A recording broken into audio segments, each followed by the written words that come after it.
Wait, are we live?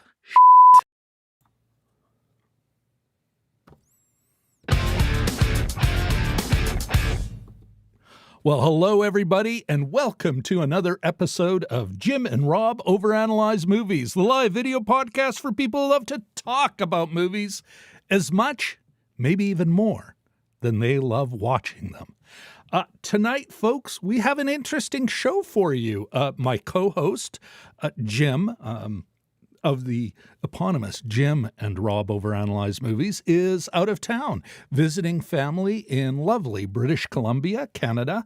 And so we're not going to overanalyze a movie, but more of an idea. And with a good friend of the show. But first, let's talk about the concept.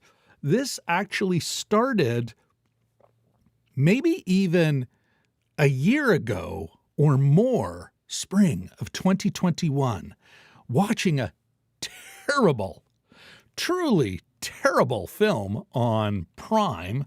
I think I paid to rent it. No, I didn't.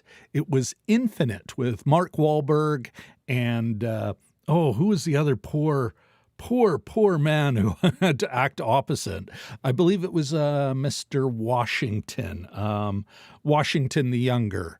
Not Denzel, but his son.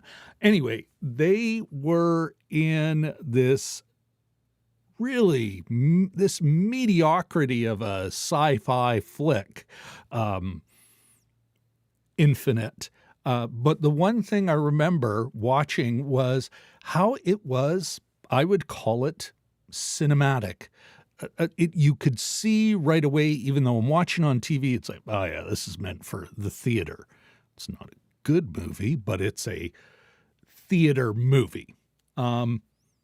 Advance to just last week, and Jim and I overanalyzed Air, and I'll put a time-coded link to that, and there'll be something in the description. And it occurred to me as I was watching that, I went, I would have enjoyed seeing it in the theater, but I don't think I would have enjoyed it any more than watching it at home. And that sort of sparked this idea. I started thinking about films that I've seen at home that were meant for home. Streaming films, made for, the movie of the week, the made for TV film, and how much I enjoyed them. But when I thought about them on the big screen, I thought to myself, yeah, that wouldn't work. That would not be as good a movie. It would not be as good an experience. And then, of course, there are theatrical experiences where you go, it was perfectly fine, but really it might have at least the same, if not better, watching it at home instead of on a big screen. And so that's what we're going to talk about, which leads me to my guest tonight. Of course, he's been on the show before. He is a movie fan and a movie critic, both on Film Nation in writing, and of course, a creator in his own right, a YouTuber who's doing better than Jim and I are. Let's welcome our good friend, Dragon Movie. Wait.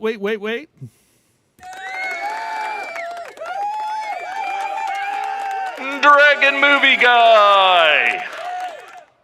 How you doing, Brian? Very good. Thank you for having me on. I even have you unmuted.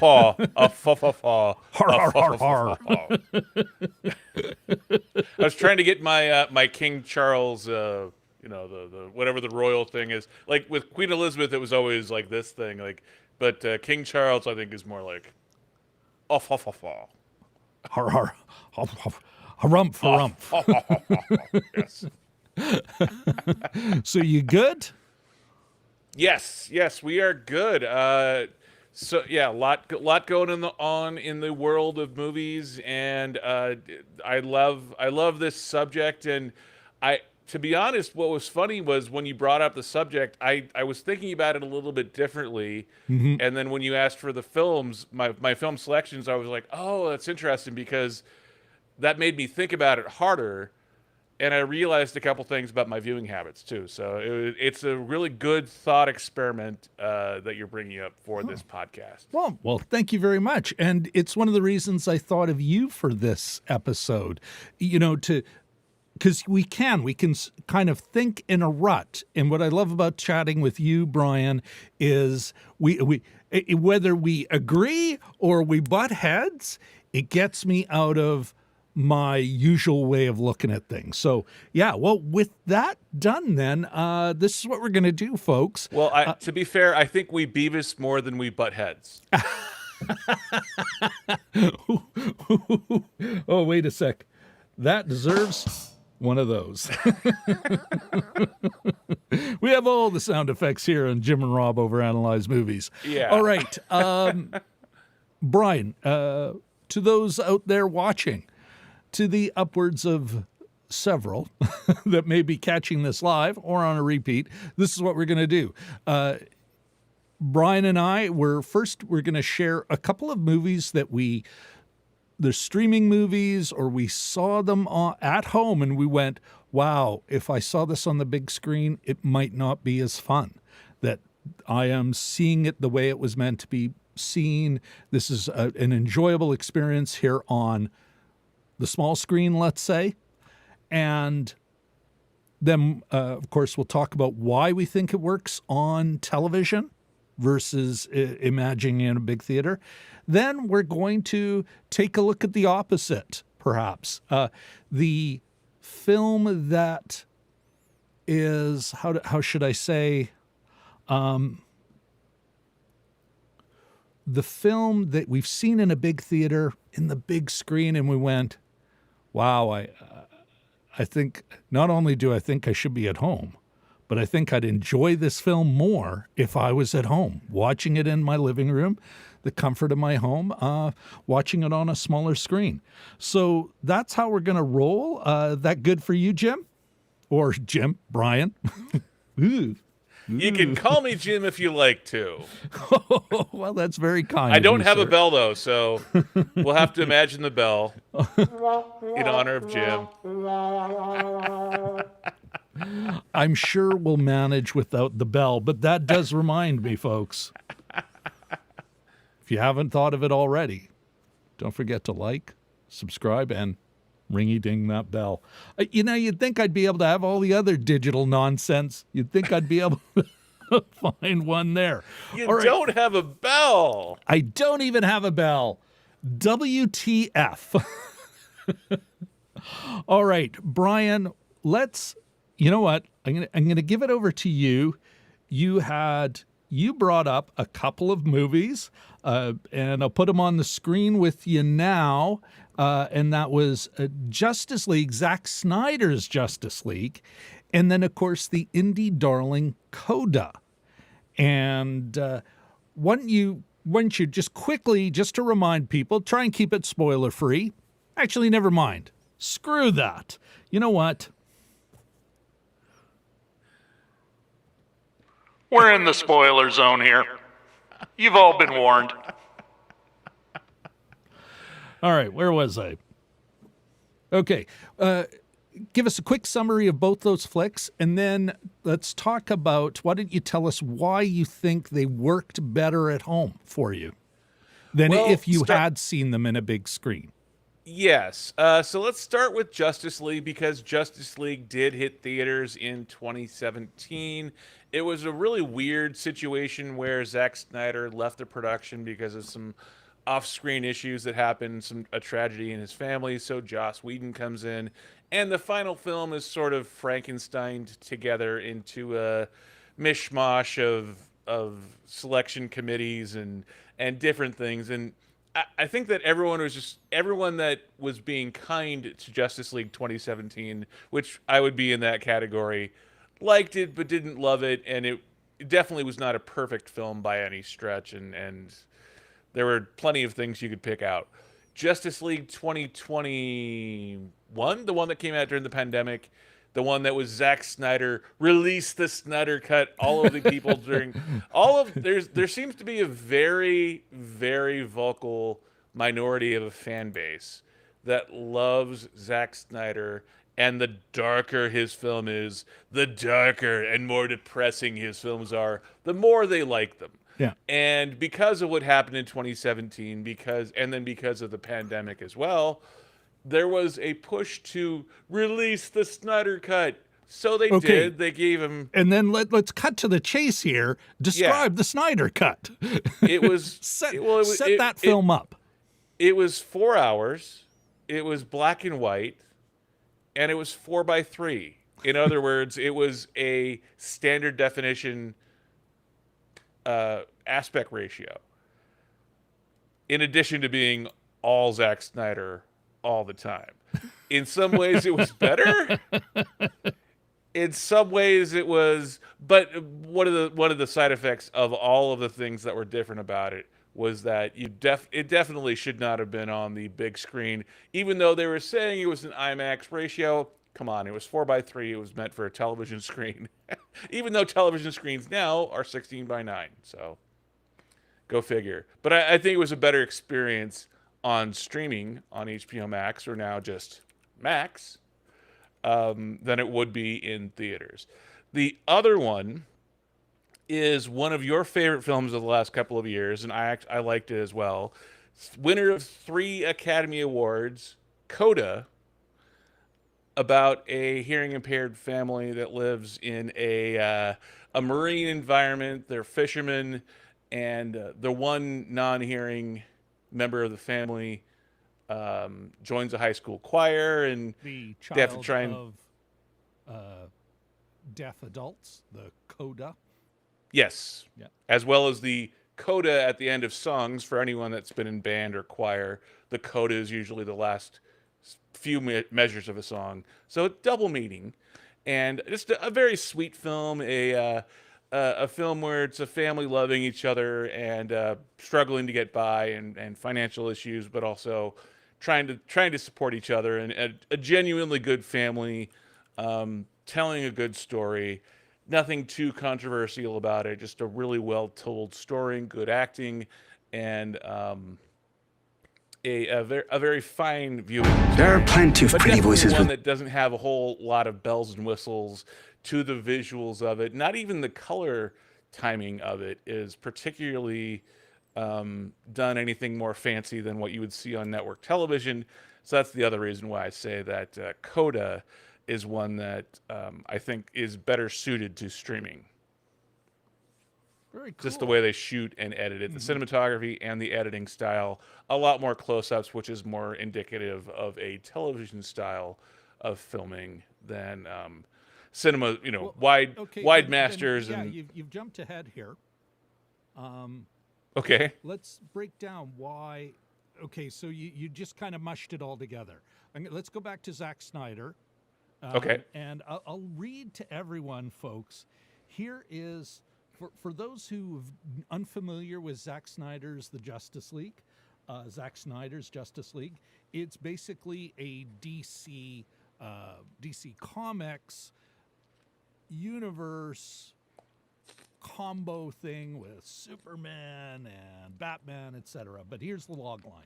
Determined to ensure that Superman's ultimate sacrifice wasn't in vain, because of course at the end of Batman v Superman, he's dead, Bruce Wayne recruits a team of metahumans to protect the world from an approaching threat of catastrophic. Did you hear that, my friend? catastrophic, cataclysmic. Ah, Anyway, let me ask you this. Let's get a bit more specific. You mentioned the IMAX 4:3 aspect ratio, and for folks who don't know, back in the day, right now we're in a 16:9. Most televisions are 16:9 now. If you got an HD TV, if you bought a TV in the last 20 years, chances are it's a widescreen television. But what else? So you mentioned the 4:3 aspect ratio, which is also an IMAX aspect ratio. What else do you think makes Justice League a better experience at home? well, it's much like one of the other selections I made for tonight. It is so much more segmented that in some ways it should have been 4 1-hour episodes rather than a one 4 hour movie. It is more episodic in its construction. It even has placards in there that say part 5, part 6. It's divided up into what probably should be Could have been a six. TV series. Yes, it very much should be probably a limited series of 6 episodes plus an epilogue in a 4 hour runtime.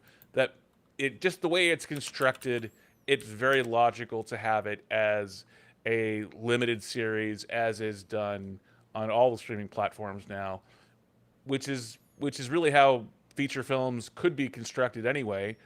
Most feature films are done initially as a 4 or 5 or 6 hour rough cut that could easily be before editing down to an hour and a half, could easily be split up into 4 or 5, 6 episodes as is. So yeah, I believe that it probably, and there was a lot of articles when Zack Snyder's Justice League was first coming out that it would be a limited series of 4 or 5 or 6 episodes, and it was Zack Snyder, I believe, that was pushing for no, this isn't a limited series, this is a movie, it's Justice League. So they're like, all right, And yet he delivered. And yet he delivered chapter 5, chapter 6, an epilogue. almost 4 hour movie. Yeah, Okay, it's like 356 or whatever it is. Okay, let's move on to the next one you were talking about, which was Coda. Now, if memory serves, you had mentioned a couple of things that stood out to you, a lot more close-ups. Certainly, notwithstanding the fact that it's about deaf adults, there's a lot of talking. There's a lot of dialogue. What else do you think made it a great experience at home? Or maybe, let me flip the question. If you'd seen it in the theater, what do you think you would have missed? I think seeing it in theaters, it just would have been underwhelming. This is a film that isn't that there isn't a huge amount of drama in this film, and maybe that says something more about me than it does about the film that we're talking about in Coda, because we get so used to nowadays seeing not just the one thing that's dramatic, but the thing that's built upon the thing that's built upon the thing. Yeah. Sort of the Lewis Black of drama sort of thing. Like, it's not the first thing, it's the second thing built upon the third thing, built upon the fourth thing. So the fact that we just have a largely, I don't want to say feel-good movie, but just it's a simple story with average everyday people who happen to be deaf, who happen to be working class, lower middle class. But there's no severe alcoholism.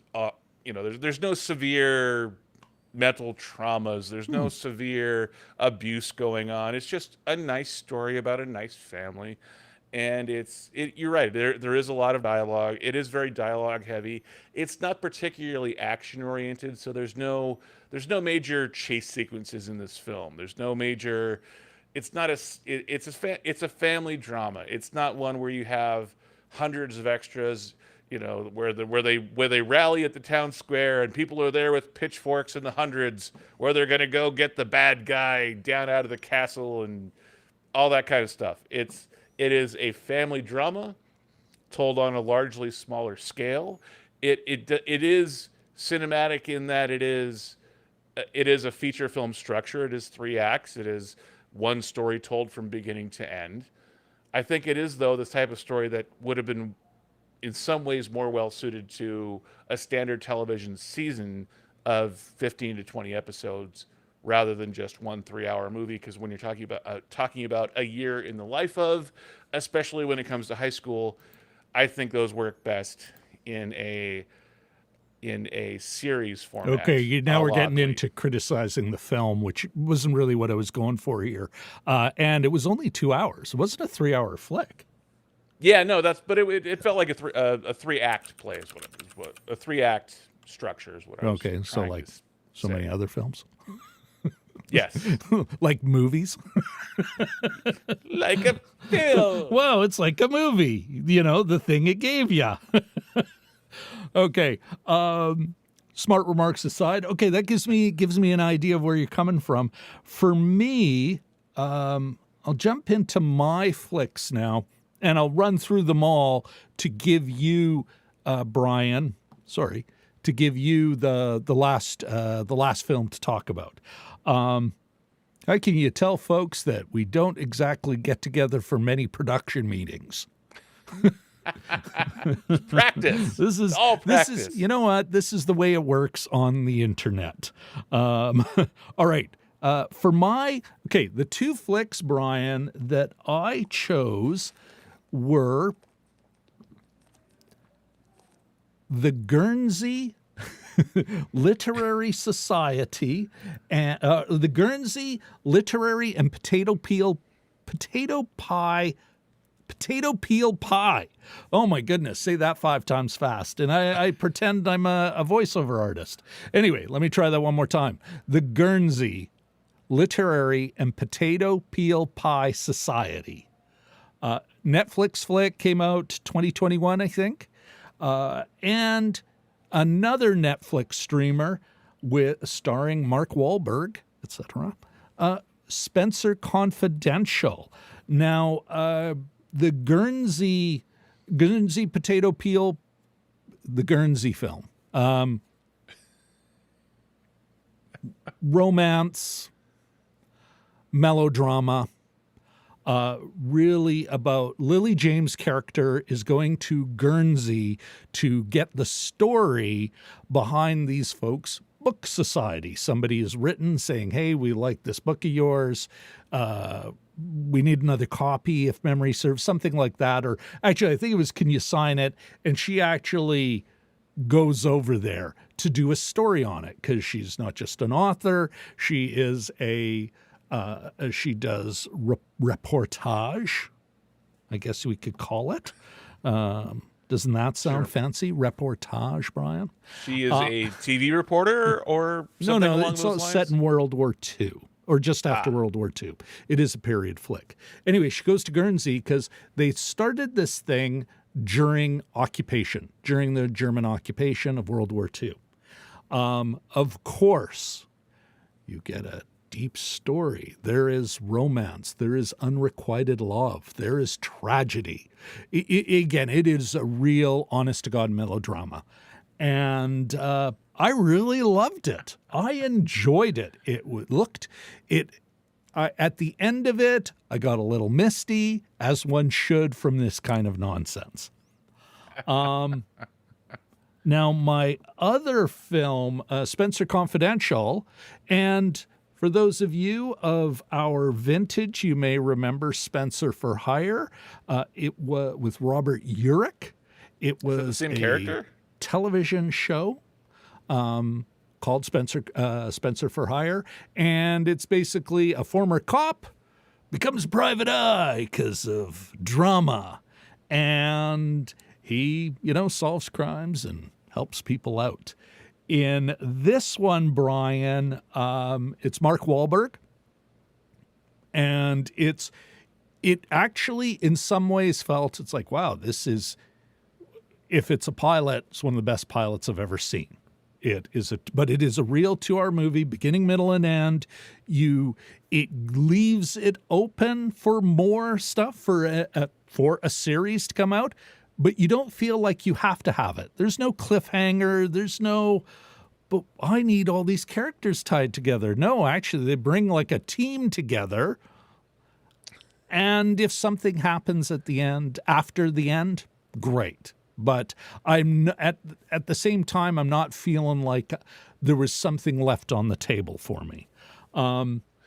Was this the same Spencer character from Spencer for Hire? The exact just 20 same years character. later? It's just a new adaptation. Gotcha. And it's very much a kind of a detective procedural with some comedy and action. Gotcha. Spencer's got drama with his old girlfriend. Just no Alan Robert Urich. Arkin is a great supporting player. It's it was, again, at the end of it, I'm like, that was damn fine. That was a lovely little 2 hours I pissed away, and I don't feel robbed for it. I was entertained. I even enjoyed Mark Wahlberg kind of keeping it real with the character. He gets his ass kicked a lot. Like a lot. It's kind of entertaining. And, as some of these guys who are used to being the big tough guy earlier in the career, they get older, it becomes a little, you can get beaten up. It's okay. And he does. And I enjoyed that. Not that I've got anything against Mark Wahlberg, but I enjoy it when a character is vulnerable that way, especially a tough guy. Doesn't mean he can't kick, but anyway, I enjoyed myself immensely. But he is a new Vegas resident, by the way. Oh, isn't that interesting? Is he going to start doing a show? No, probably a tax dodger, I would guess, because California's taxes are absurdly high. So, but if you want services, it costs. It's a high-cost state. Not really relevant to our conversation, but thanks for that tidbit there. More you know, folks. All right, back to this, though. A couple of the reasons I thought it worked, both of them worked better at home, is it's a bit of a combination of I'm used to seeing police procedurals on television. And it really is, or a detective story. I'm set up for that. Same with talky melodrama, like the Guernsey potato peel thing. I think if they were on the big screen, I would have been, wow, I'm watching a couple of big, really big TV movies. They are shot. They're both brightly lit. Now, when it's dark, it can be dark, but unlike a feature, a theater, a true theatrical release where there's a lot of dynamic range in every image, and they don't mind being dark because you're already in a dark room and everything. Here, they are brightly lit. They are, I would argue, faster paced. They've got a lot of talking going on. There's a lot of jokes. There's a lot of dialogue that works well to keep my attention in my living room. Whereas in a theater, you can own the audience in a different way. You can use the big theatrical score. You can build tension. One example from the Standard Story Company creator, he did a whole thing about how this moment in Heat, this tension as Al Pacino is trying to catch up with De Niro on the LA freeway. And there's no dialogue. There's no action, really. It's just driving and that great electronic score that Michael Mann likes, and it just builds and builds and builds because this whole movie's been building to that moment, and you feel it. If I was there at home with my lights on, and even when I turn everything off and everything, I know I can reach for my phone. I don't think it would have held my attention at home. And I think that's the strength of both of these movies, is they both understand that they're talking to people, that they've got to own my attention while I'm sitting in my living room, and they do that really, really well. Does that make sense, man? Yeah, I think so. I have not seen either one of those films. I remember seeing the trailer for Spencer Confidential. The Guernsey one, though, I hadn't even heard of the title until you mentioned James it. Piece. And Michael Heisman. I love Lily James, but the title makes it sound like a BBC production on a TV budget is what it sounds like. It is, and interestingly enough, the folks that... Here, let me make... here, just a sec here. If memory serves... Yeah, I think... the Best Marigold Hotel... They were part of who made it. The producers who did that. They know how to do colorful, talky. They certainly know how to do period. This could be like Jane Austen kind of stuff, except, set in 1946, 47. Yeah. Or maybe 48 Sort of or the 52. upstairs, downstairs crowd. Yeah, sure. Maybe. You got to see it. I don't think it is. I think they can capture that they could do that. They could do a Jane Austen if they wanted to. They decided they would do this. It is actually based on, this is why I'm kind of hemming on that, Brian. It is actually based on a novel that was written in the last 20 years. And so I think it's kind of a modern take on a romantic melodrama. So that's why I'm kind of giving I don't know about that. Anyway, back to how they shot it, how they scripted it, how they adapted it, I think really worked well at home. But again, if I saw that on the big screen with its brightness, its sharpness, another thing that you don't rarely get with a TV movie is big vistas. And you don't get that with this. It's a lot. Almost all the shots are quite a bit tighter. And even when they do give big vistas, it's not here. They don't breathe in it too long. Because again, I think that's a way in a TV movie to lose your audience. Well, a big vista on a 70-foot movie screen is different than a big vista on a 45-inch television screen. I think that's exactly what I said. It just, yeah. But thanks for repeating it. Exactly. Loses in translation. Okay.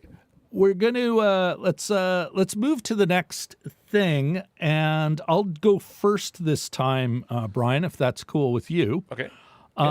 And this, folks, instead of looking at a film that we saw at home and thought, wow, this really works at home, and I'm glad I didn't see it in the theater. Now we're going to do the opposite. We're going to talk about a film we saw in the theater where it was like, wow, not only could it have been at home, it would have been a better experience at home. And Brian, for me, although Uncharted was actually a kind of close runner-up, and if I had seen Air in the theater, I would have I would have said, yeah, I could have watched this at home, I think, and not really, maybe even had a better experience. I am actually choosing a Canadian independent film that both my co-host and I'll put a link to our See It or Skip It review, saw in a theater. I Like Movies. And this is kind of a, if The Fabelmans was the creation of a filmmaker, the story of the birth of an artist, I Like Movies is the story of the birth of a film critic. It's actually a film, interestingly enough, written and directed by a Canadian film critic. She made it very personal. It is very autobiographical. I'm not referring to The Fabelmans just for laughs there. When Jim and I saw it, we saw it in a local art house theater, the local Cinematheque. She was there. She took questions after. She introduced the film, took questions after. And Brian, the theater was packed. It's a small theater. I think maybe 100 seats, but it was packed, and rightly so. It is a very good movie. I did enjoy it. I won't get in too much detail. It's about a high school kid who gets a job in a video store and he likes movies. He does more than like movies, Brian. He really likes them. And he's kind of an irritating pill and how he learns and grows. He has a a formative relationship with his boss in the video store, the nature of his closest friend who he'd make little short videos with fundamentally changes. Well worth watching. Great little movie. But I will tell you this, Brian, even at watching it, and definitely now, I'm thinking, yeah, I would have liked it. I think it'll do better once it goes on streaming. No one saw this in the theaters, Brian. She is walking it around the festival circuit and four-walling it in theaters. The only way it's being seen in theaters is in art house theater. It will never get a big wide release, and nor should it. It is perfect for television. Because in the end, even right down to the subject matter, it's about a guy who gets a job at the same place he rents movies to watch them at home. So there's a kind of poetic justice in that. But also, yeah, it's a tiny little Canadian indie. She wrote the script specifically to be able to access Canadian grant money. Like there's a lot of grant money for emerging artists.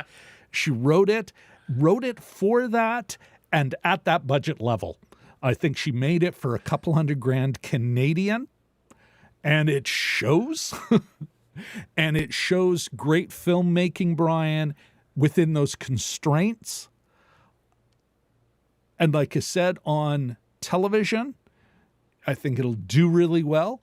Much like if you watch Clerks, I got to admit, if I saw it in the big screen, I'm not sure I'd be, wow, I'm so glad I saw that on the big screen. I don't think I would add to my understanding of Kevin Smith's Clerks.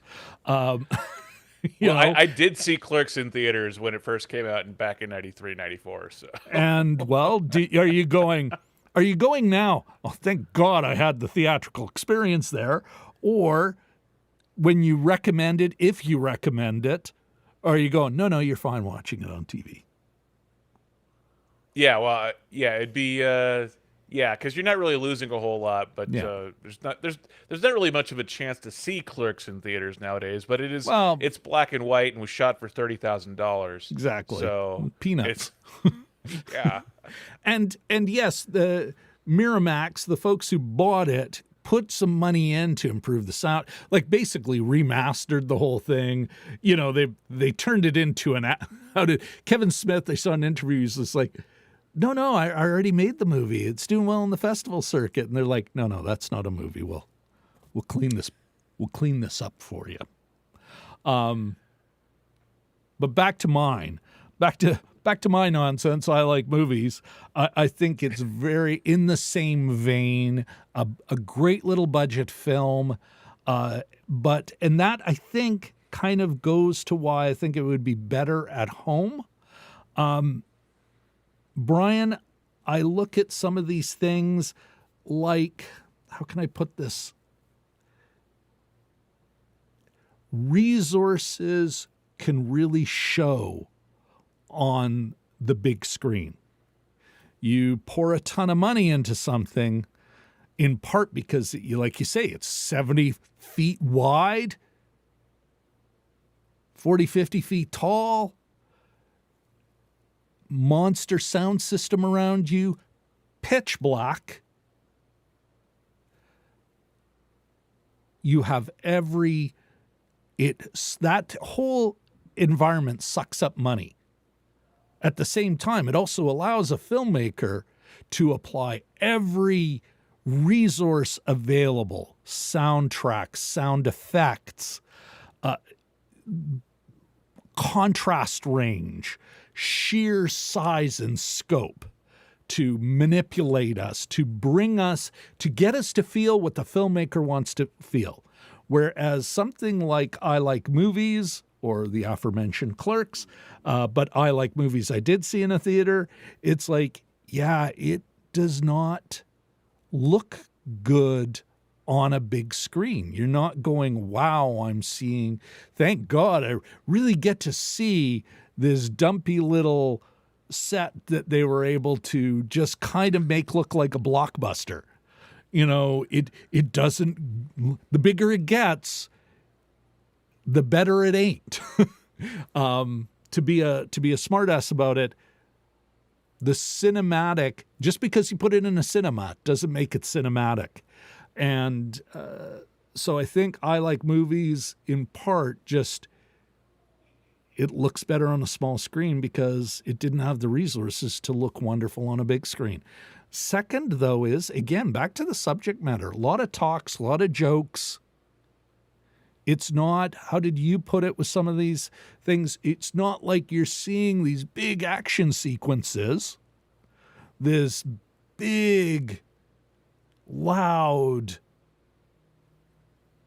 cinematic, I hate using the word, but this big movements, big vistas.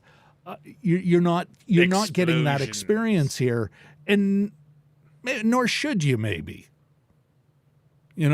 Although I got to admit, I'm like, Sophie's Choice was made for the cinemas, and it works in a theater, and that's a lot of chatty.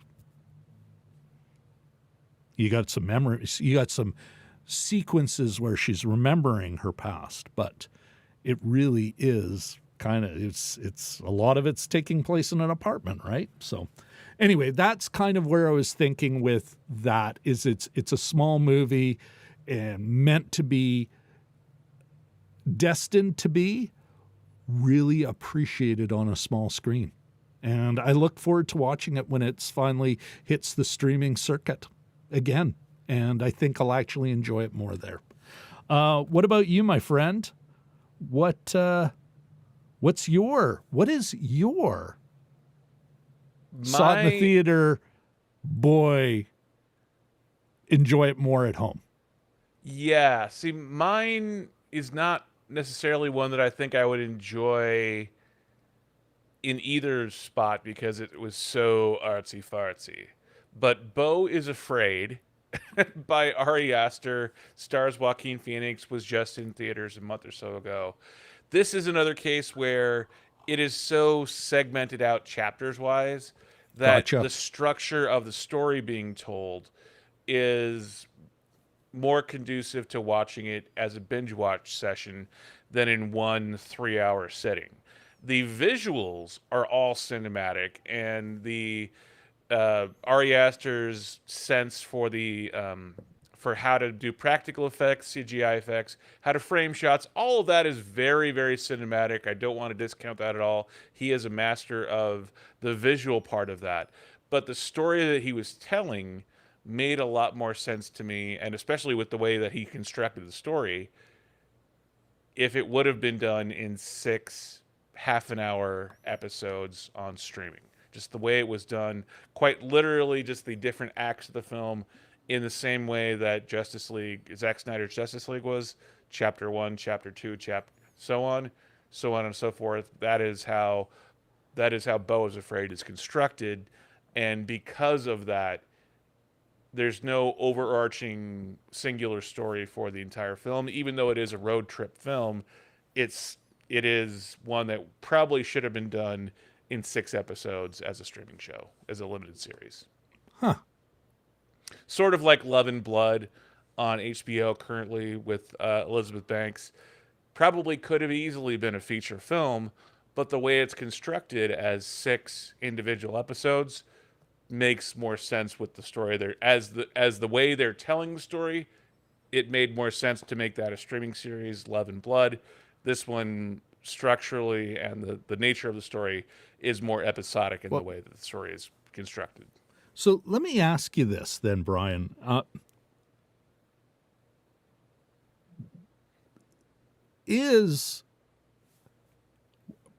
What makes, in your mind, a movie cinematic, theatrical, meant to be in the theater? Is it the way it is made? Or is it the subject matter? Or is it a bit of both? It's a bit of both. And to be fair, before streaming came along, we only had television and movies. There were made-for-TV movies, and there were movies that were straight to HBO or whatever. But the streaming era really put forth the limited series, the streaming series, and even streaming movies. So we have so many more options nowadays in terms of format and medium in which to tell a story that I think us as viewers can with a more critical eye watch a story as it unfolds in whatever medium it is and say, this probably should be a streaming show versus a feature film. Well, and then I'm going to repeat my question then. And maybe I'll change it up a bit. What makes a movie theatrical, regardless of where you saw it first? What do you think makes a movie a theatrical release? Well, two basic things, and these aren't hard and fast rules, but there's always some gray on either side. You bet. Yeah, they're the two things that I really, truly, and really look for, and one is, in terms of the visuals, is the spectacle, and not just having a big budget, but how much time did they take in setting up their shots? Is it done like a TV show where it's just medium shot, medium shot, medium shot, or did they take the time to actually come up with over the shoulder? Yeah, it's a French over. They're sitting on a bench, a French over and a French over. Did they take time to actually, to bother to storyboard things, to actually get lighting, to actually get depth, and like you were saying earlier, did they color balance? Did they actually have some dynamic range where everything doesn't just look flat? There's actually some beauty to the picture. That they actually took the time to set that up visually. But also from a story perspective, there's just sort of a way that you can tell when you're watching it. The polish on the script, the story structure, that these artisans, these craftspeople knew that they're telling a story, that they're not just banging out 8 pages of dialogue a day for a television series. They're doing 2 pages of dialogue a day for a feature film, for a singular story that encompasses those hour and a half, 2-3 hours. There's as opposed to being more episodic and having 2 or 3 different stories, I want that one overarching story that ties everything together. Even if you have a B plot and a C plot, eventually they all come together at the end of the film to make for an overall composite story that makes sense, that has that polish to it, to where you're getting callbacks to things from the beginning of the film that you saw at the end of the film. You're not just seeing looped dialogue in an ADR. Good storytelling. Good storytelling. But I think that, and I think the examples I used have great storytelling, just on a scale that fits television. But for example, let me ask you this then. It sounds like what you're really saying is that what makes it theatrical is about how the thing is made, not the subject matter, but how it's made. Yes. Not the subject matter per se, but for example, a film that if it was made nowadays would probably be a streaming series or a streaming movie, The Breakfast Club by John Hughes. That is one of the most talky films of the 80s, but it is a great film. It's one that makes sense, and because all the characters' dialogue, that's not what we're asking here. Is not, what would be. It's about what is and what makes it that. And I believe, actually, was it The Breakfast Club or maybe a different John Hughes movie? Actually, there's a couple of John Hughes movies that they spun off into television. Ferris Bueller's Day Off, that's one.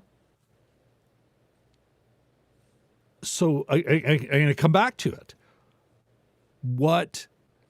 Well, then let me say this. What makes a great streaming movie? Again, a movie. The lower budget, I think, is the difference to me. No, not the difference. What makes it great? What makes a good streaming movie? But it doesn't sound like you think streaming movies are that good. Well, and that comes up with the very subject matter of this podcast is when you brought up the idea of this very podcast to me. When I started thinking about all of my viewing habits, I don't watch a ton of movies on streaming. I watch a lot of streaming shows.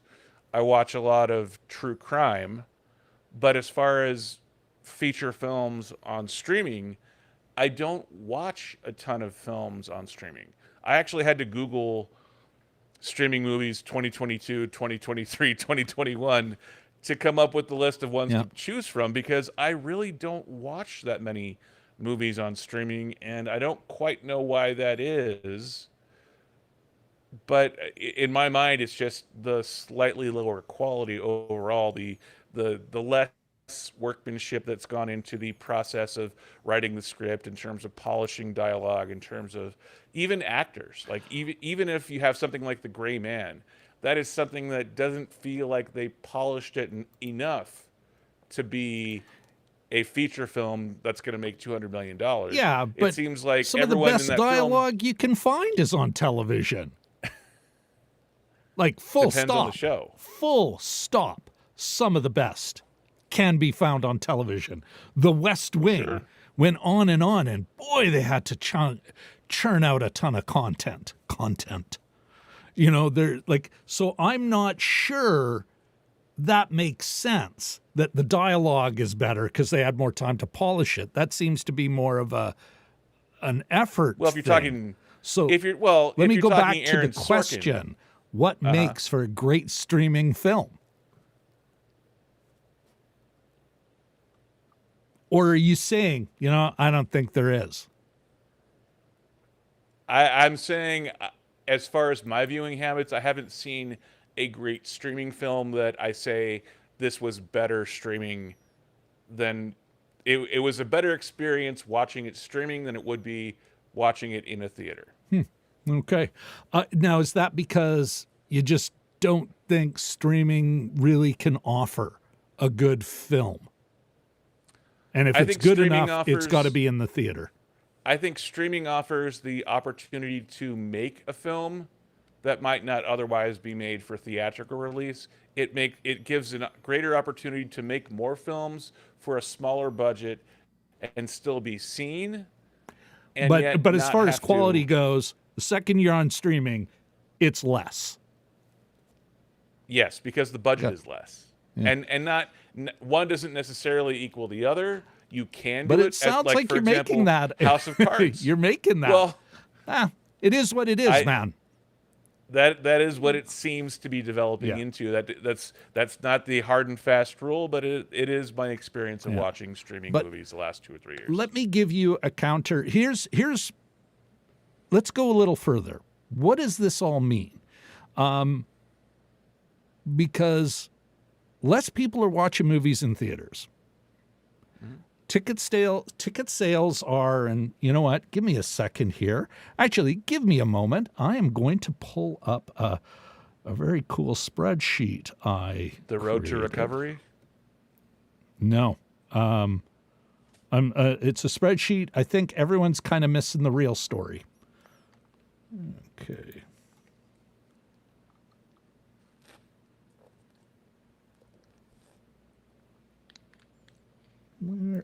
There we are. Okay. So let's change. Let's go. All right. Okay, if we look at the screen here, what I've done, and I actually have it. Okay, so here are all the tickets sold, the U.S. and Canadian population, because that's where these tickets sold, and the box office is all based on the what you Americans call the domestic market, which is Canada and the U.S. So the total box office, the number of tickets, and the average ticket price. Okay. Now, the first graph here is based on 95 through 2023, but it shows what I would say is an unfair graph because it includes COVID-19 when ticket sales, dropped, like just fell through the fell through the floor. So if we go to 2019, what you'll see there is tickets sold is flat and even trending downwards.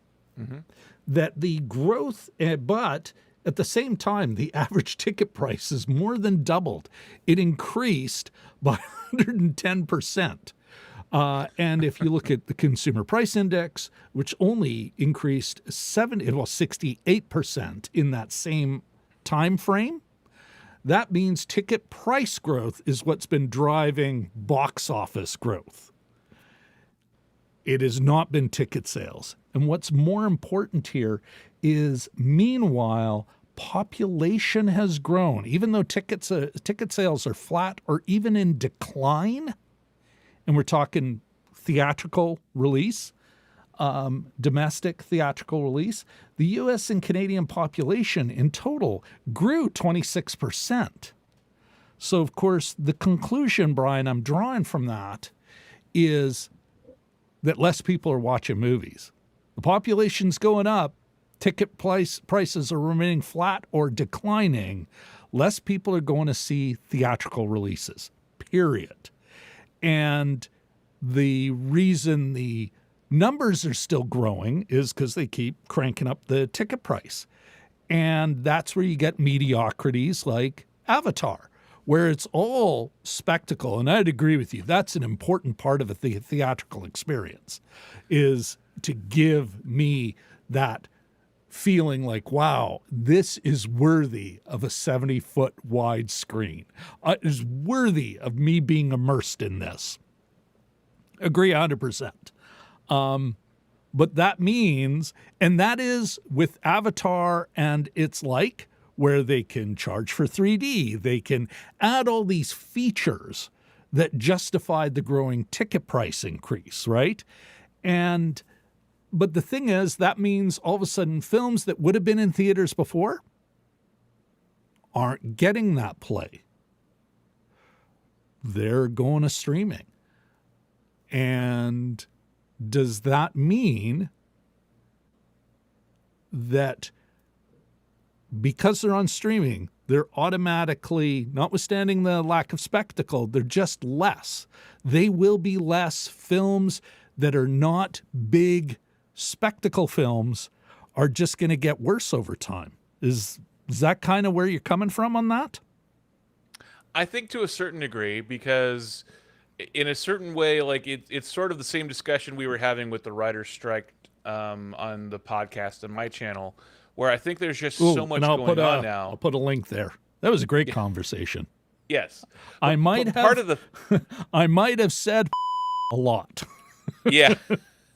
But part of the deal is, though, is just with the advent of streaming and cell phones, quite honestly, people have a lot more options as to things to do. So you're right, the population goes up at a certain rate, but because there are so many more things for people to do and so many more things to distract us. Yep. Getting everyone to watch a certain show, whether it's on TV or in a movie theater, is a lot harder to do now, because the population only grows so fast, and you're dividing it up into ever so smaller pieces of the pie, because there's so many more things to be able to do.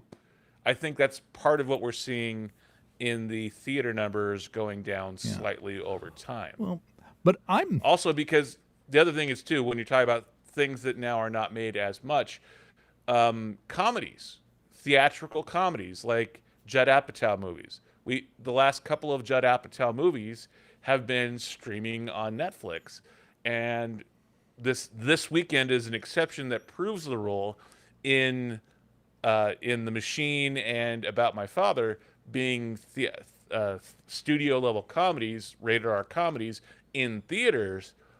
But I think that's the exception that proves the rule, where we're not getting as many comedies in getting a theatrical release, and most comedies now are going straight to streaming. Gotcha. Well, from my perspective, folks, for you, DMG, myself, I do think films and the examples I used are great examples, but I think there are others. Air is another one.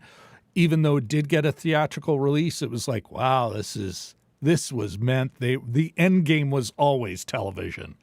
And the theatrical release is the thing that gave it prestige. And I'd love to say that I came up with that idea, but that was really something I saw in a Sean Chandler, man we can both call at least internet friends. So that you've met him in person. I've met him in person. You've hung. You guys have hung. I think you've broken bread together. Anyway. We have. Notwithstanding that, I think what all these services are, and this is an analysis I haven't been able to do yet, haven't been able to dig up the numbers yet. I'm wondering if we're just seeing a fork in the road, and that because of movies not being made for theatrical release, or if they get a theatrical release, it's going to be limited just to get that prestige, that the filmmakers are going, okay, I have got to make my film, my 2-hour film, my 3-act film, in a way that can capture the attention of the film lover who's watching it at home. And I think that's why I kind of wanted to explore this more. And I do think there are some great examples, including the ones I mentioned, Spencer Confidential and the Guernsey Literary and Potato Peel Pie Society. Both great examples that you can find on Netflix, folks. Anyway. And to be honest, to be fair too, the movie that I just brought up, The Machine, my reaction coming out of The Machine was that you could see the money they spent on the big screen, but the story they were telling probably would have been better on streaming. Yeah. Well, and but that isn't so you say, if I saw it on the small screen, I'm going to miss something because they made it for the big screen. Like, I'm not talking about the story. No, I'm not talking about the story. I'm talking about the film itself. The thing we see, the thing we've watched.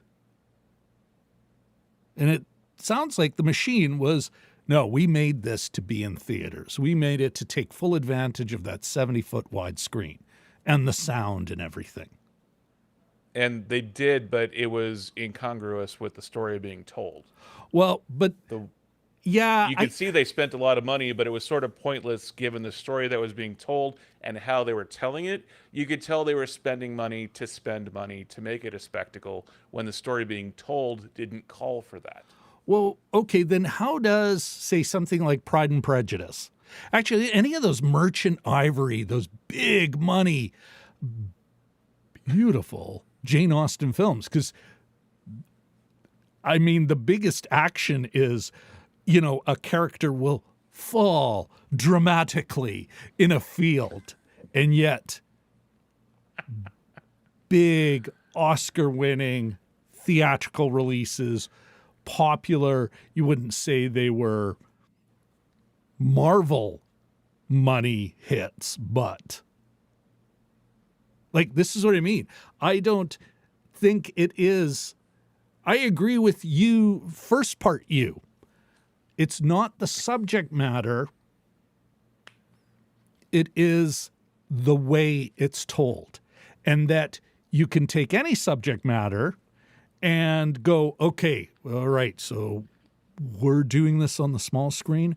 We've got to adjust our storytelling to take advantage of that, to operate within those constraints, and all of a sudden we're going to write it differently. We're going to tell it differently because we can't take advantage of some of the things we can take advantage of on the big screen. And that is about craft, not about subject matter.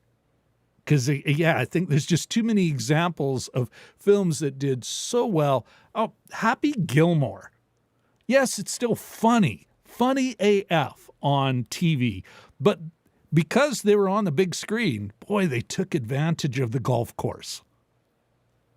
They made Yeah, sure and they made it look beautiful. Yeah. The way they shot the golf courses, even just the way they shot Adam Sandler, when you actually take time to color balance, color time, as you were saying, get the dynamic range, and back then they were still shooting on film, so everything looked better anyway, because film looks better. Eh, It looks better.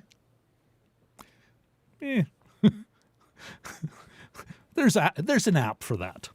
All right, my friend. Why don't you tell us what you got coming up? Actually, you know what? Here, what is? Did you go see that? Oh, that Disney flick that just came out, The Little Mermaid. The Little Mermaid. Did you go see it? I did. I saw a screening 2 weeks out. And do you it have is- reviews that you've put out for it? I do. I have my instant movie reviews out for it. I have a movie score out on my channel. So if you want to see my score for it, send me just those go links. to Dragon Movie Guy. Because, folks, I am never going to see that. Not now, not ever. So you might as well see Brian's review, and I will. I'll put a link. They'll be in the description, or I'll probably pin a comment or something. That's great. What are you looking forward to next month? I know you got a video out of your June. Excited about flicks. What's one of them? Yeah, give us one. Give us one you're really excited about.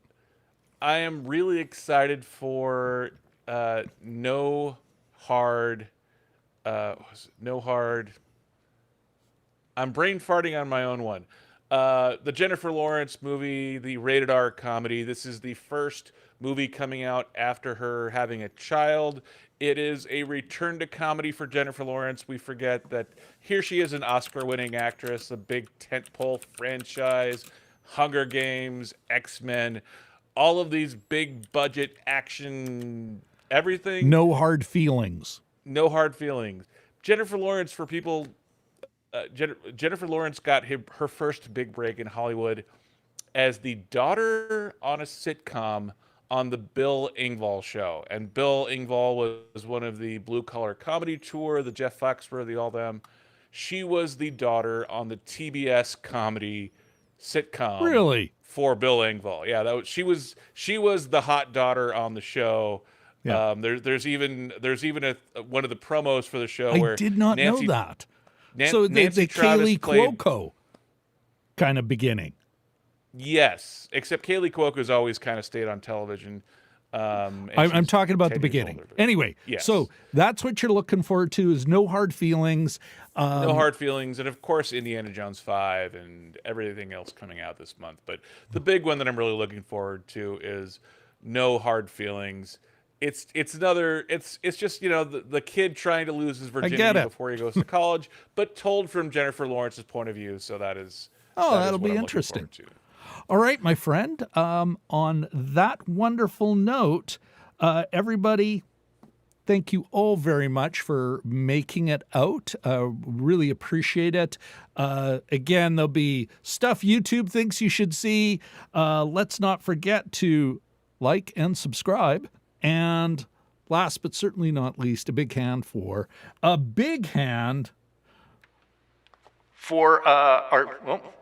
that's not a big hand. There we go. For our guest co-host, Brian, thanks so much for coming. Thanks for having me. All right, man. Okay, and we are we out?